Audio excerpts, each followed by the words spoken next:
সোনা পাচার করার অভিযোগে গ্রেপ্তার করা হয়েছে কন্নড় অভিনেত্রী রান্না রাওকে। দুবাই থেকে বিপুল পরিমাণে সোনা পাচারের অভিযোগে বেঙ্গালুরুর আন্তর্জাতিক বিমানবন্দর থেকে গ্রেপ্তার করা হয় তাকে। হিন্দুস্তান টাইমসের এক প্রতিবেদনে বলা হয়, সোমবার রাতে দুবাই থেকে বেঙ্গালুরু আসেন ওই অভিনেত্রী।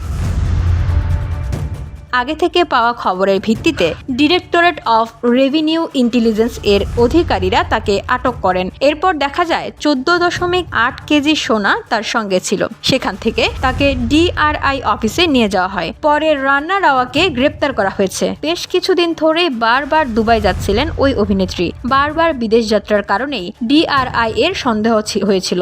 ধুলো, ময়লা ও ক্ষতিকর ধূলিকণা থেকে নিমিষেই মুক্তি দেয় চৌধুরী এয়ার পিউরিফায়ার। এর শক্তিশালী সাকশন ঘরের কোনায় কোনায় লুকিয়ে থাকা সকল ধুলা টেনে ফিল্টার করে এবং বের করে আনে নির্মল ও স্বাস্থ্যকর হাওয়া। ডিআরআই সূত্রে জানা যায়, গত 15 দিনে 4 বার দুবাই যাতায়াত করেছেন ওই কন্নড় অভিনেত্রী। সোমবার বিমান থেকে বেঙ্গালুরু নামতেই তাকে আটক করেন ডিআরআই। কন্নড় সিনেমায় রান্না রাও পরিচিত মুখ। কিচ্চা সুদীপের বিপরীতে লিড রোলেও দেখা গেছে তাকে। এছাড়াও একাধিক দক্ষিণ ভারতীয় সিনেমায় বিভিন্ন চরিত্রে অভিনয় করেছেন। VOD Bangla news desk.